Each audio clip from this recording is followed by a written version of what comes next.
Oke guys, welcome back di my YouTube channel, Bulyadi Channel. Hari ini saya akan mereaksi tentang sesuatu, yaitu di sini ada herbisida alami. Itu ada herbisida alami.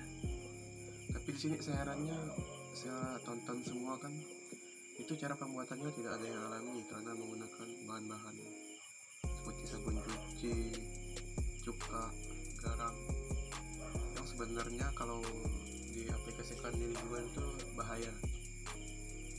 Salah satu videonya itu dari ada sini di Rue TV Pontianak. Ini dari pemerintah, ada dari Kabupaten Penyerangan. Oke, mari kita tonton sama-sama videonya supaya kita bisa lihat gimana sih pembuatan herbisida yang menurut mereka itu alami, tapi menurut saya itu tidak alami sama sekali. Kita tonton.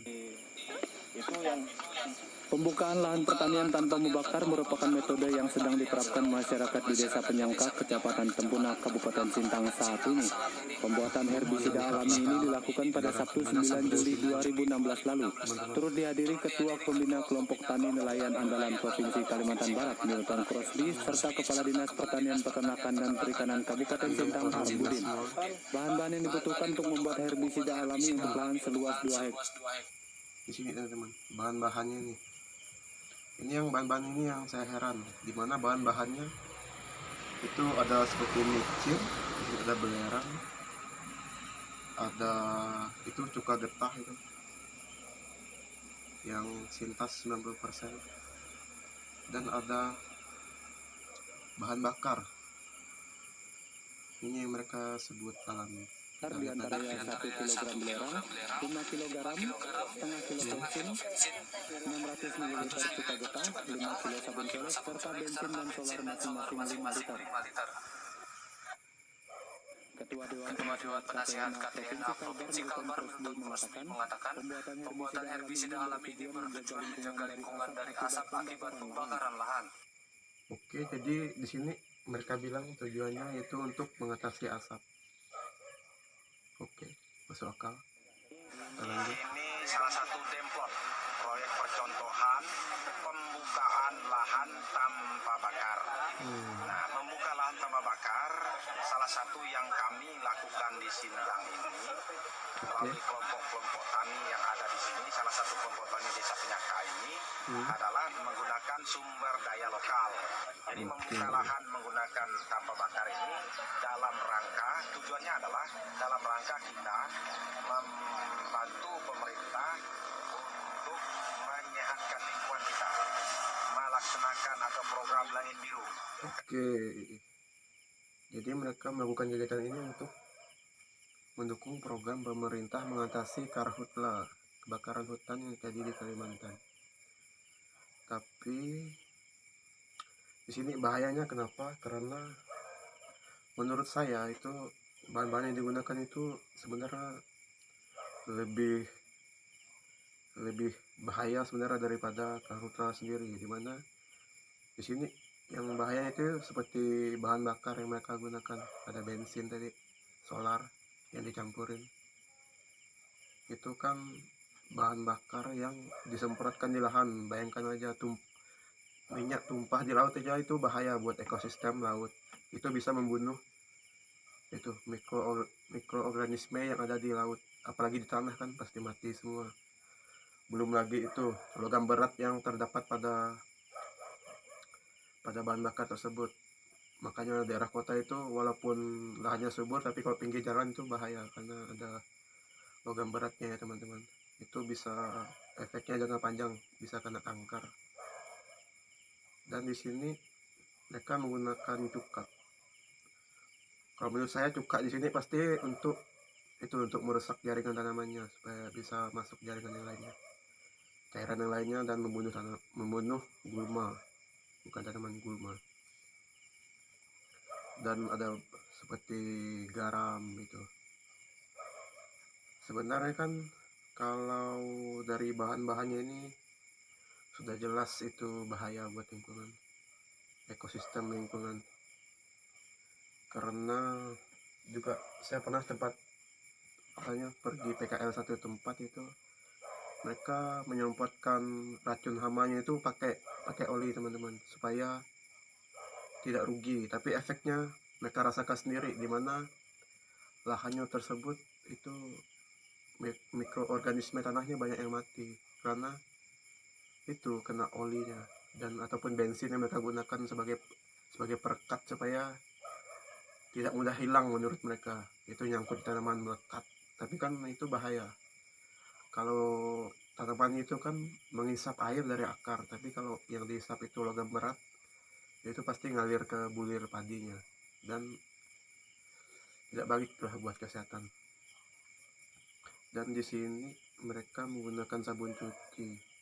Sabun cuci itu sangat bahaya karena kalau kena rumput itu untuk ekosistem itu dia menghambat proses fermentasi tanaman, pembusukan tanaman itu dihambat sama sabun. Itu bahaya sebenarnya. Karena kalau normalnya lingkungan itu kalau tidak kena sabun itu cepat busuk, tapi kalau kena sabun itu lebih lama karena dia membunuh bakteri kan. Bakteri aja mati, kayak semut-semut itu pasti mati, kayak cacing tanah itu kena sabun cucinya. Karena seperti yang saya lakukan di lingkungan kampus saya itu, kami memancing cacing supaya keluar dari tanah itu kami sirami sabun. Itu cacingnya keluar semua teman-teman, dia keluar karena gerah mati. Jadi dia keluar mati. Itu kami lakukan supaya tahu jumlah mikroorganisme tanah yang terdapat dalam tanah tersebut. Dan kalau disemprotkan di lahan yang luas, menurut saya sangat bahaya. Apalagi yang saya tekankan di sini bahan bakar sih, kayak bensin dan solar itu disemprotkan. Itu mengatasi karhutla kan. Tapi apa yang terjadi jika lahan disemprotkan pakai bahan bakar tersebut itu tidak sengaja kebakar? Itu bakalan susah dimatikan teman-teman apinya. Pasti habis kebakar lahannya menyebar ke samping. Disiram pun bakalan susah mati. Memang sih kayak bensin atau apa gitu mudah menguap, tapi kalau jumlahnya sudah banyak digunakan itu bakalan susah. Kayak yang tumpah di laut pun itu sebenarnya kalau bisa menguap dia pasti menguap.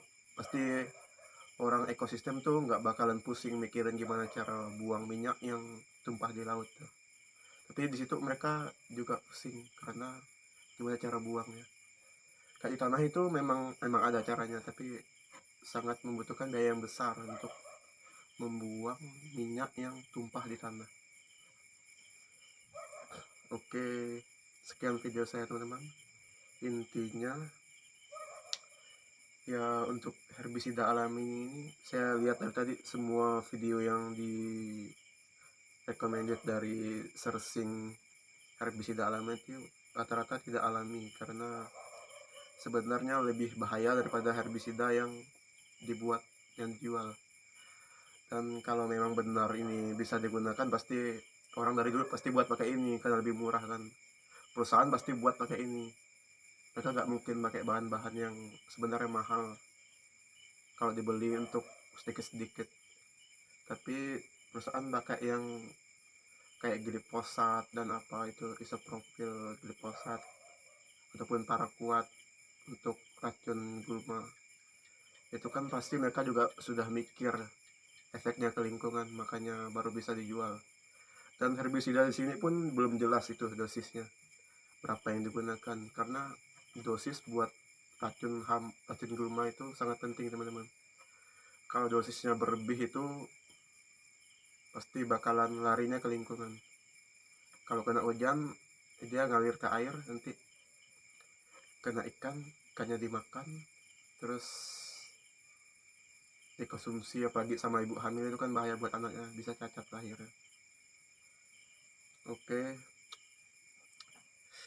intinya janganlah yang murah-murah, karena belum tentu yang murah itu baik kan, pasti ada efeknya buat lingkungan kita.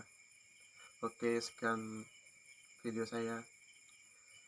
Semoga video ini bisa bermanfaat buat teman-teman dan buat ini Pemdanya.